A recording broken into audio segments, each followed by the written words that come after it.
Ladies and gentlemen, welcome to 6 Things That We Learned from Colchester United 1, Bradford City 1. If you do go on to enjoy today's video, please make sure to drop a like on there for me. If you go trying to 80 likes on today's video, that'd be massively appreciated. Subscribe if you're new as well. We are on the road to 8,000 subscribers, so please make sure you are subscribed. If you haven't already, with that post notification bell on, it's free to do so and it does massively help out. Get your thoughts in as well down in the comment section down below. Let us know down below your thoughts on our 6 talking points from today's video. I am today joined by KORBAN once more, and we'll start out then with a green box for Harry Chapman. Now, it was very hard to actually find some real talking points in the game, but Harry Chapman, for me, for the 75 minutes or so that he played in the game, I thought he impacted it quite well. I think he actually only played 68 minutes, but I thought, especially in that first half, he was, creating quite a lot. Yes, at times he does like that end product, and he had a really good opportunity in that second half. Andy Cook swung a brilliant left-footed crossing towards him to the back post, and he hit it into the ground. And unfortunately,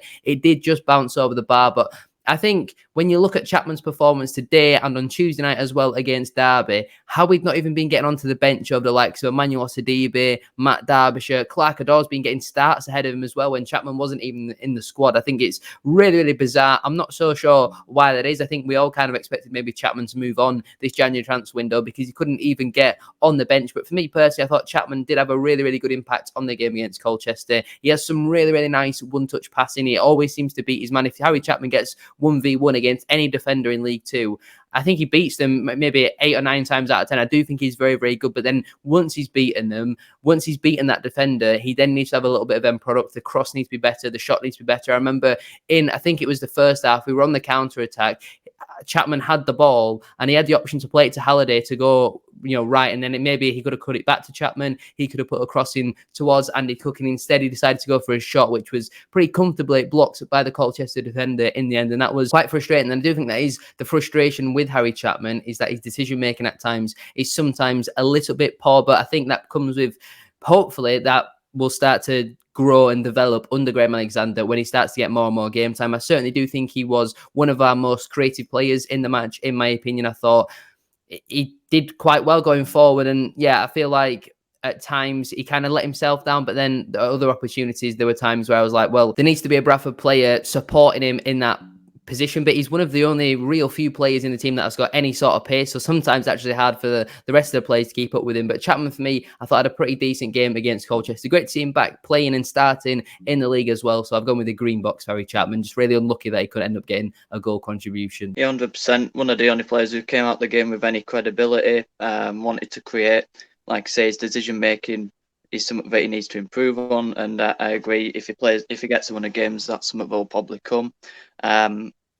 The problem is with him is that, and his crossing, and that were a big area where we were let down today, and I was disappointed in getting those crosses into better areas and creating more chances. I know we had 22 shots, 3 of them were off target, and you've got to look at those forwards and say, well, you've got to improve in that area, and hopefully with a week off, that's what we do. But yeah, I think he's probably our most intelligent player, one of our better technically gifted players who, like I say, can beat his man, and he's very skillful. So hopefully we can see more of him, and hopefully he don't get frozen out, because I mean, correct me if I'm wrong, has he got his contract running out at the end of the season? So I thought he was a player who could easily be shifted on this window, maybe a loan move, because teams would be interested in him. And like I say, he could have quite easily have gone. So hopefully we can use him this last 6 months of the season, and hopefully we can get him on another contract, because he's definitely a very influential player when he's on it. Yeah, I think he has had quite a frustrating career so far at Bradford City. Obviously, for the majority of last season, he had to play slightly out of position as a number 10, and I don't think that really suited his game. When he was playing as a winger, I thought he looked quite good in there, but then Mike Hughes wasn't really picking him towards the end of last season. He then picked up that long-term hamstring injury, which kept him out for absolutely ages. It's great to see him finally back playing in the AFL Trophy and stuff, and then Alexander just suddenly stopped picking him and not really including him in the squad. He got his opportunity on Tuesday night. I thought he impacted that game quite well. And in this one against Colchester, I do think he had a positive impact on the game. There weren't many players, but I do think certainly Chapman was one of our better players. We'll move on then to box number 2. This time we're going for a yellow box for debutant Sam Walker. Now, he had big gloves to fill potentially. Obviously, Harry Lewis moving on to Colchester. Moving on to Carlisle in the week, he had not the greatest of debuts. I've watched their highlights back, and I certainly think he could have done better for all 3 of Oxford's goals. But someone who could have done better for a goal was Sam Walker. I personally feel like he should be saving that, in my opinion. Apart from that, I thought he had a pretty solid debut, made some good saves towards the end. Probably saves you'd expect him to make, to be honest with you.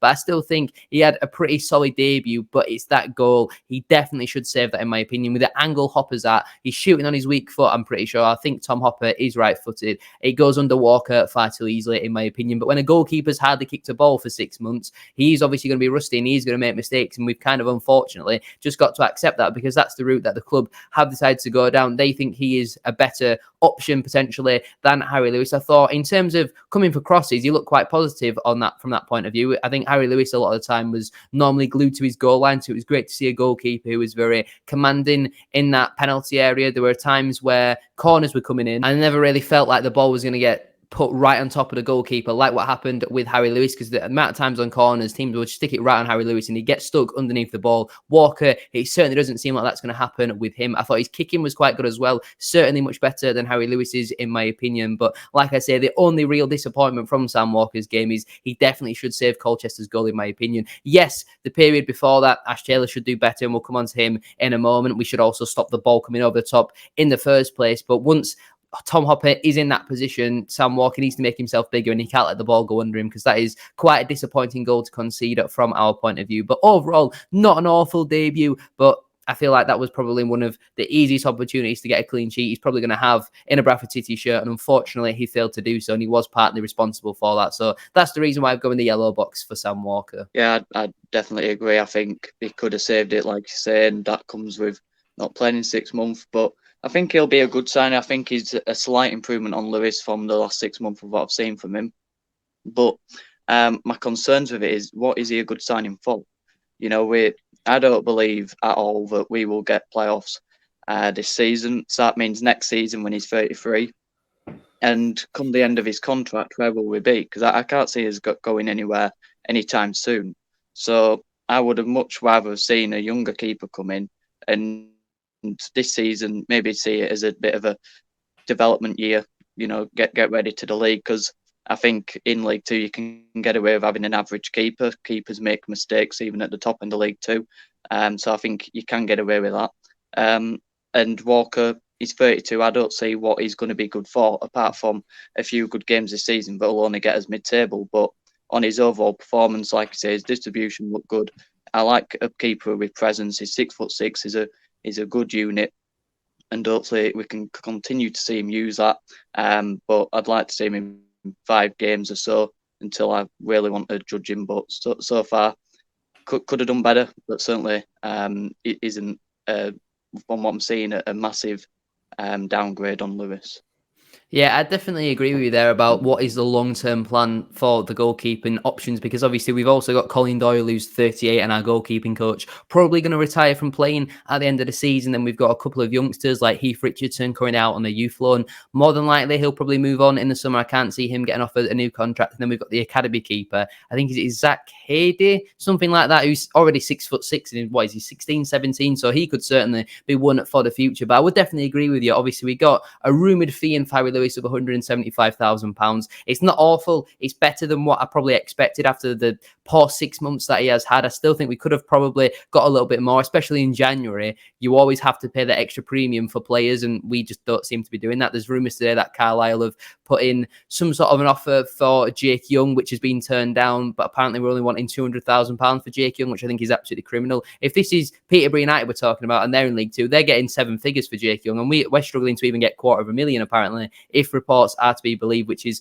really, really disappointing. But from one Bradford City striker to another, our third box of today's video is a green one for Andy Cook. Back on the score sheet once more. He's 13th of the season, I do believe, 11 in the league for him now, and it was a real striker's instinctive finish. The ball just fell to him in the box. He hit it first time perfectly off the post into the back of the net, and I felt a little bit sorry for Andy Cook, because the amount of opportunities we had to cross the ball into the box, and every single time near enough, it was either going straight out for a goal kick, it was under hit, it was over hit, just never ever seemed to be anywhere near where Andy Cook was. You know exactly where Andy Cook is going to be. He's going to be peeling off towards that back post, looking to get the run on the defender, and the ball's into the box from Rideout, Halliday, Gilliard, Adore, Smallwood from set pieces. So poor in my opinion. And the one chance that we get in the game, Andy Cook basically creates for himself. Obviously, Ash Taylor puts the diag into the box. Andy Cook absolutely leaps like a salmon, brings the ball down. There's a little bit of pinball in the penalty area. Cook's actually appealing for a penalty point, and he's working hard. Eventually falls to Andy Cook, and he's a brilliant finish into the back of the net, and he runs off and does his classic Andy Cook celebration. But I think when you look at the difference between Andy Cook and Vian Oliver, it's light and day in my opinion, and Cook's goal threat is so much more than Vian Oliver. We're going to speak about Oliver in a little bit more detail later on in today's video, but Cook, for me, like I say, I felt really sorry for him yesterday because he was creating the things for himself. He was trying really hard, but the crosses into the box and his service again was so poor. And one thing I will say on Andy Cook is so far this season we have criticised him quite a lot because when things haven't gone his way, so to say, he's become very moany and lethargic and doesn't really want to get involved all too much. But yesterday, it might have been because he scored, but when things weren't going his way, I didn't really see that from Andy Cook. And it might be a little bit different, obviously, watching it on iFollow rather than to watching it in the game. But it certainly didn't seem like that, in my opinion. And Cook, like I say, again, was one of the few players who can come away from that game with any real credit. I thought his hold-up play was quite good. He did well to bring others into play at times, considering he had three centre-halves to deal with, basically, because Poynton and Chapman, while they were trying to get high and wide, there was some times where Cook was being a little bit isolated and he was still managing to hold the ball up. But it was obviously a great team, score another goal, and I've gone with another green box for Andy Cook. Yeah, I mean, it's scary how good Andy Cook could be with that good service that we talk about, because still this season he's feeding off scraps, still scoring goals out of nothing. And if we can just get on that training ground and work on the pattern of play from getting crosses in from wide areas and actually aiming for where Cook is, like I say, his runs are so obvious, and these players, a lot of them have been playing with him. A few of them have been with him since he first came into the football club.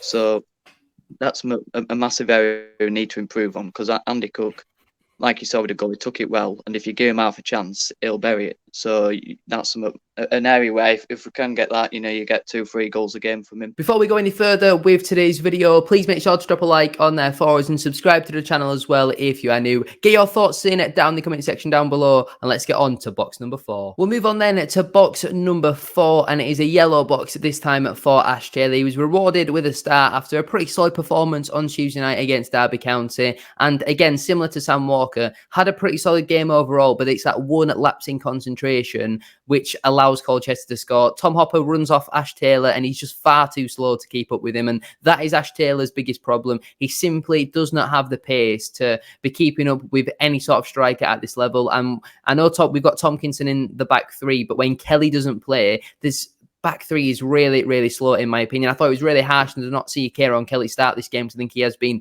one of our better centre-halves over the last couple of weeks and months since Graham Alexander has come in. But Taylor, for me, dealt with Hopper and Akinde pretty well for the majority of the game, but then it's just that one lapse in concentration. It's a mistake which has unfortunately led to a goal. I don't know if it necessarily is a mistake and he's switched off, or he simply just does not have the pace to keep up with him. Yes, our midfield or our front three should stop the ball coming over the top in the first place, but Taylor then has to be able to deal with it, and he simply does not have the pace to do so. And this is why I don't think if you're a promotion winning side, Ash Taylor can be in your team, because with all due respect to Colchester, we should be beating teams like that away from home if we're serious about getting promoted this season. They're struggling this season. If the teams in the relegation zone win their games in hand, Colchester United could be bottom of the league, and we simply don't have the quality in the squad, or we might do, and they're not getting picked. And while Taylor did have a pretty steady away game on Tuesday night, it's a different sort of pitch, it's a completely different conditions, and I just don't really think this game suited Ash Taylor, in my opinion. I think Stubbs would have dealt with Hopper and Akinde much better, in my opinion, and then you have Kelly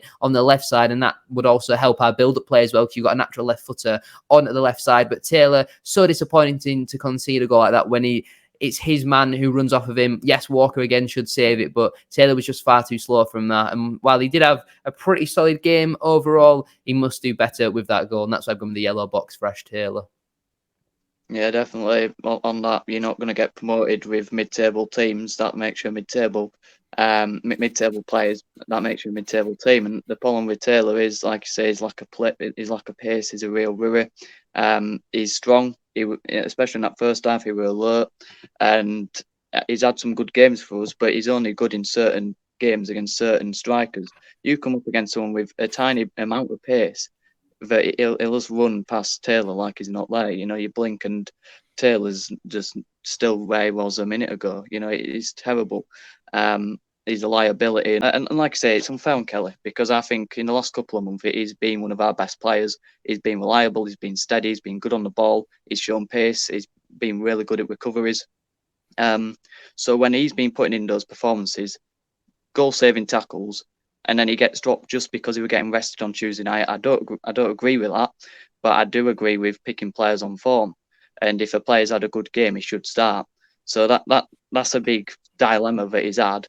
But I think Kelly did nothing wrong to get dropped from the last few games, and Taylor now I can't see him getting back in the team because he shouldn't be, because he's made a mistake that's cost us a win.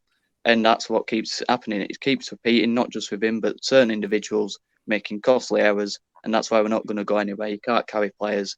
And hopefully we can, hopefully we can get rid of them. We won't, because that's the problem with a football club. You can't get rid of these players that are underperforming. So you hope you can get rid of them. And then the recruitment will go and bring in another Ash Taylor in a year or so anyway. So really, there's no point to it all. But yeah, terrible performance again from Taylor. I think, again, though, it all comes down to recruitment, budget, and all that sort of stuff. And Ash Taylor, for me, was just never, ever the right signing. When we signed him, there were a lot of, Walsall, Northampton fans not very happy with the addition. His opening day performance against Crawley, he's made a number of mistakes which have led to goals since then. And while he has had some steady away performances in between every now and again, he does keep making mistakes, which unfortunately lead to goals. And I don't know if necessarily lacking the pace is a mistake, but it's an attribute that he simply not even lacks. He just simply has none. Like, if you think Sam Stubbs is slow, Ash Taylor runs like he's in quicksand, with all due respect. And I know at League Two level, not every player is perfect, and every player is going to have pros to themselves and he's going to have cons. But Ash Taylor's cons, unfortunately, massively outweigh his pros, and he's just not good enough to be playing in a Bradford City system and team who want to be aiming to get promoted out of League Two. If we would have got promoted this season, Ash Taylor would have still been under contract for a season in League One. If you think Ash Taylor against some of maybe Peterborough's front line, like Kwame Poku or Ephron Mason-Clark, Ricky J. Jones, they would be in another postcode before Ash Taylor's even set off. He is simply too slow to play for Bradford City, and yeah, had a really, really disappointing moment in yesterday's game, which has unfortunately been a factor into why we have not picked up all 3 points. But we'll move on then to our penultimate box of today's video. From one centre half to another, we are back with a green box, this time for Sam Stubbs, a man who has really struggled to get on the bench over the last couple of weeks and months, and it was great to see him back starting in the league. And I thought he had a really, really good game, in my opinion. I thought he was exceptional on Tuesday night against Derby, scored the match winner as well, a great header from that corner. And again, similar to Chapman, someone who, because they'd struggled to get onto the bench recently, we all thought might potentially move on this January transfer window, but thankfully he's back in the team and he looks like he might actually be staying around. We saw earlier on in January that there was interest from other clubs in Sam Stubbs and Emmanuel Sidibe, according to Simon Parker. Thankfully, from that point of view on Sam Stubbs, it certainly seems to have quietened down, because while he has had a pretty underwhelming season so far, the second half of last year he was absolutely exceptional, and I think over the last 2 games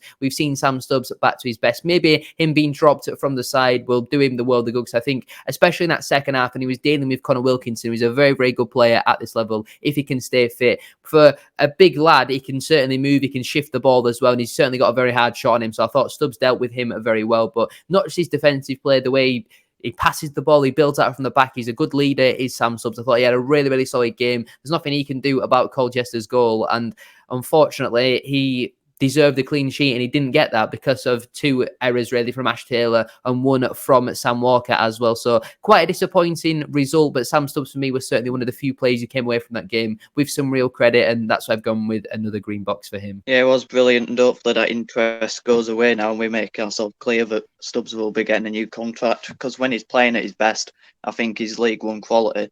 And unlike Ash Taylor, when he's at his best, he's just a top end League Two player at best. So if you can get Stubbs playing like that, engaging to the opposition, getting high up, pressing at them, leading well. You've got yourself a really strong centre back there. But the problem I have with him is his lack of pace. But if you can get him in the right system and playing in the right way and motivate him, then he's one of the best centre backs in the league. But do you think? I know you said that you'd put him in the centre with Kelly and Tompkinson. Do you feel like he's more suited playing on the left or the right of the central centre back, or do you think that it don't really matter where he plays in the back three? I think it's hard because as a wide-sided centre-half, I do think you need a little bit of pace, because a lot of the time, if your wing-backs are pushed really high on, you need to be able to have that recovery pace in case the winger wants to take you on or try and take it past you, which I do think Tompkinson and Kelly have. Matty Platt has a little bit of it, but if anyone even gets slightly past Matty Platt, he just pulls them to the floor because of his physical size. He's able to do so. So I think the centre on paper would suit Stubbs the best, but we've seen when he has played in the centre, he has actually quite struggled playing in that position. So I'm not really too sure. I think he can't play on the right side because Tompkinson is pretty undroppable for me because of his skill set. He has something that the other four centre-halves don't really have. And then Kelly, for me, has also been very good for us over the last couple of weeks and months. So I think he's got to be in that side. And he's obviously left-footed, so he plays on the left. Tompkinson plays on the right. It's then between Platt, Taylor and Stubbs to make that central position their own. And while Stubbs, I thought, did a pretty decent job on the left side yesterday, I do certainly think the centre is his best position. Obviously, playing on the left as well, he's not playing on his preferred side. He's having to use his left foot a lot more, and I think he's pretty comfortable with doing so. I think he's certainly one of our better ball players at the club. And you look at in front of him is Liam Rideout. Next to him is Ash Taylor. I know it's not necessarily hard to stand out and look good when them two are the people next to you, but you also then need to improve your performance when you've got two players who are kind of really lacking the quality at this moment in time to play for Bradford City. But yeah, Sam Stubbs for me, I think his best position would be in the centre, but I don't actually mind him playing on that left side at this moment in time. But I think Kelly deserves to be in the side, so it is a very tricky one, to be honest with you. We'll move on then to the final box of today's video. We end, unfortunately, with the only red box from today's video. It's a red for Vian Oliver. He just offers nothing. He's absolutely useless. With all due respect, he's not good enough. The hype and the prospect that we thought we were going to get from Vian Oliver, this big aerial presence we thought we'd sign to really give Andy Cook some competition. If he's not injured, he spends the time coming on for the last 15, 20, 25 minutes to partner Andy Cook. And maybe it's a system issue. Maybe Graham Alexander is not getting the best out of Vian Oliver, but he offers absolutely nothing to this team, in my opinion. He's meant to come onto the pitch and take a little bit of physical pressure off of Andy Cook, but he simply doesn't win any headers. He completely mistimes his jumps every single time. When a ball comes into the box, he never really looks alive or alert. He's slow. He's clumsy as well. The amount of times he gives away stupid fouls when a defender is running towards their own goal, all you've got to do is stand him up. And the amount of times he goes and just barges into their back and stuff like that. And he just doesn't win enough in the air, in my opinion, especially when he's meant to be. When you look at his goal record from his time at Gillingham under Steve Evans in League One, in the league above, to where he's at now at Bradford City, he can't keep himself fit. On the rare occasion that he is fit like now, he comes on off the bench and he simply does not impact the games. I'd much rather the ball be going up long to Andy Cook, him try and take on three players and stick one in the back of the net, than try and watch Vian Oliver win a flick on towards Andy Cook, because he simply doesn't win it. If he's not winning headers and they're going towards Andy Cook, then Oliver's running the wrong way to where the header's meant to be. They really don't link up very well at them two. And Oliver, we've seen it for a number of games now where he comes on off the bench and simply does not impact the game, in my opinion. It's such a shame about Jake Young and the fact that he looks like he's probably refusing to play for Bradford City at this moment in time. He had this little niggle coming from his time at Swindon. He's come back in within the first 5 minutes of training, said he felt some pain in it, while the physios can do all the scans in the world to say that, well, there's no damage there. If Jake Young is declaring himself unfit and is pushing for this move potentially to Carlisle, then it's very disappointing. But Bradford City have got to remember that the ball is still very much in our court. He's got 18 months left on his contract with the option of a further year. We cannot just let him go for peanuts just because he simply does not want to play or he wants to move. If the move is not right for Bradford City, we're not going to get the right money in for him. We've got to play hardball. Let him sit in the stands for 6 months. If that's how he wants to behave, that's absolutely fine by me. If he's also refusing to play and refusing to train, then I really hope that we're not paying him still, because he's refusing to do his job, what he's paid to do. So he shouldn't be paid, in my opinion. But back onto Vian Oliver, I think he's got a real lack of quality, and I feel like if we can move him on this January transfer window and go and get someone like a Harry Smith from Sutton United, I think that would be a much better signing, in my opinion. He's 18 months so far at Bradford City have simply not worked out for any party, really. He's had 3 or 4 long-term injuries now as well. So disappointing, so frustrating as well. But Vian Oliver yesterday, I'm just sick of seeing him come off the bench and have absolutely no impact on the game, and it's another red box for him. Exactly that. When you talk about the options that Alexander had to bring off the bench, when Oliver's shown, I mean, Quali won a penalty, but that's all he's done, and that itself was quite clumsy, like you say, with his play, how he won that. He's very unorthodox, but we've changed to wingers, which worked against Derby, and when we've got a real problem with so many wingers at the football club that we're trying to offload, when you're now playing a winger formation, why are you now bringing on 2 big men that shown time and time again they ain't going to work? There were so many options that he could have gone with, and it goes with Oliver again. I mean, even Smith, although he's not shown any end product recently, his connection with Cook's much better, and he offers something different to Cook. Oliver don't offer anything different to Cook and don't link up with him at all. They both get in the way of each other from the games that I've seen of them. And like I say, he came from Gillingham and did well, and that summer we got told that top end League One clubs were after Vian Oliver. So I mean, that's just ridiculous how top end League One clubs could be after him.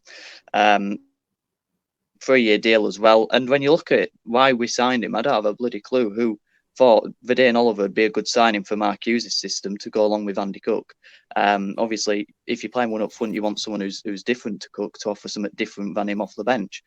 So obviously, he didn't get a look in last season under Hughes. And now this season, when we've needed him to come in, he's been injured when Cook had a dry spell. And now he's coming off the bench trying to change the game with Alexander beside him with a 2 up top, and it's just not working. So hopefully he figures that out and gets rid of it. But I don't think he will, because it's another obsession that managers have with going with something that just doesn't work.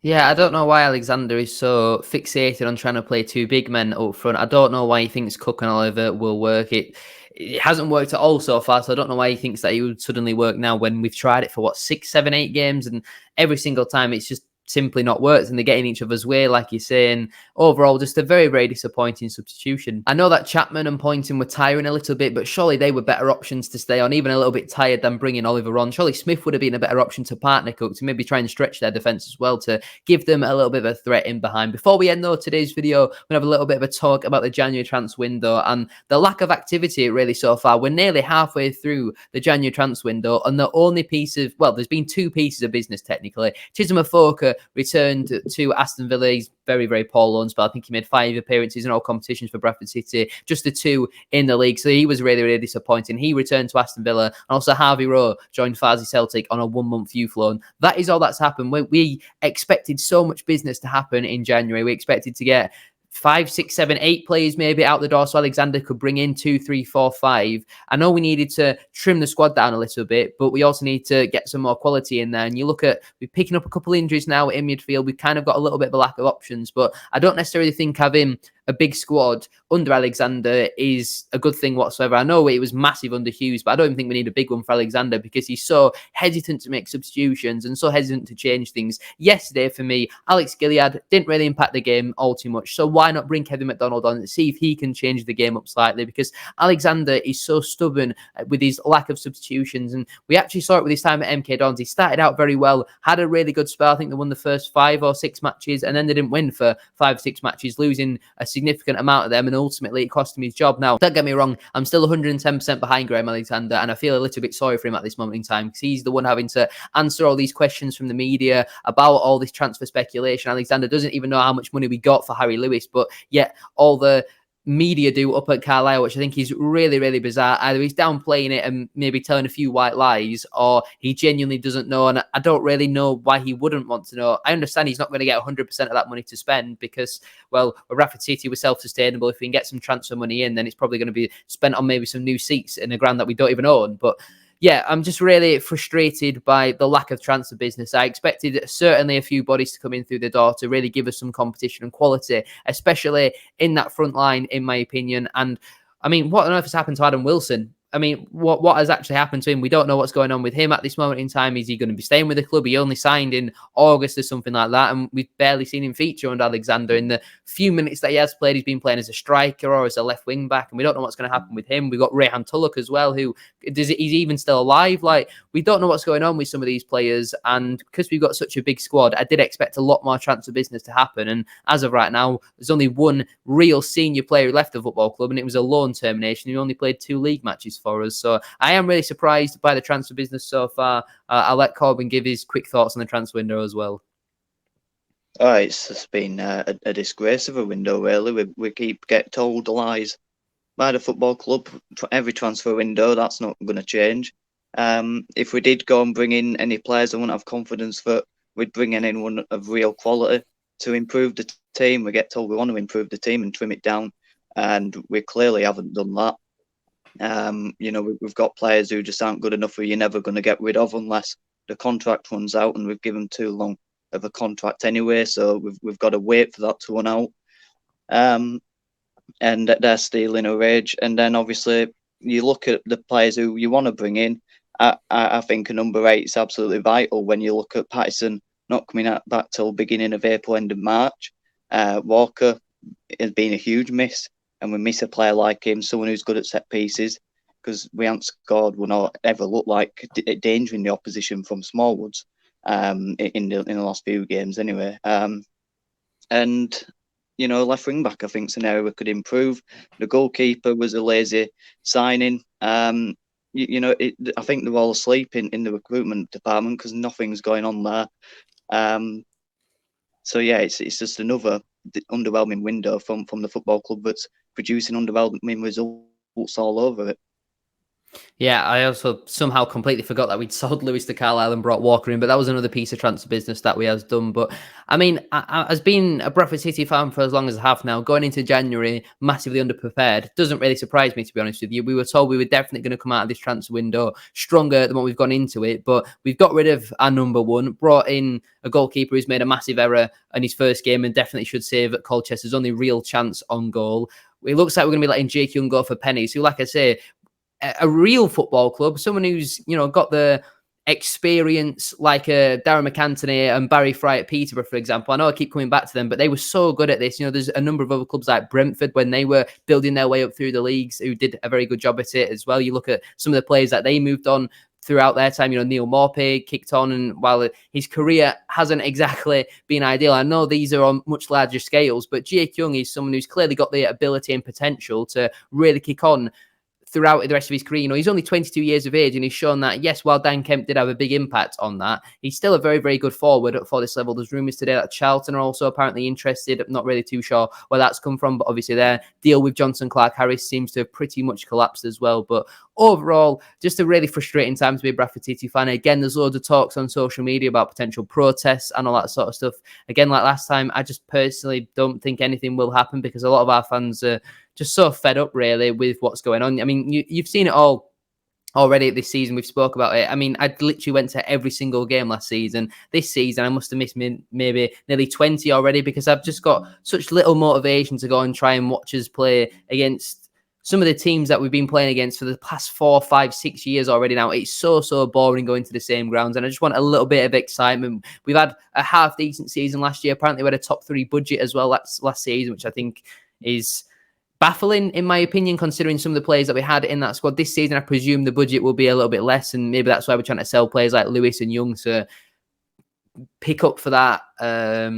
I don't know what the right word is. The money that the deficit, basically, the money that we lost out on. But I am going on a little bit of a rant here, so we'll leave it there for today's video. Unfortunately, yesterday we only managed to pick up a point against a team who could potentially be bottom of the league should Forest Green and Sutton win their 2 games in hand. But we'll leave it there then for today's video. If you have enjoyed, please make sure to drop a like on there for us. If you could try and 80 likes, as I said at the start of today's video, that'd be massively appreciated. Subscribe if you're new as well. We are now on the road to 8,000 subscribers, so please make sure you are subscribed. subscribed if you haven't already with that post notification bell on. It's free to do so, and it does massively help out. Get your thoughts in as well down in the comment section down below. Let us know down below your thoughts on our 6 talking points from today's video. Thank you all very much for watching. Have a great rest of your day, and we'll see you all very soon for another one. Peace.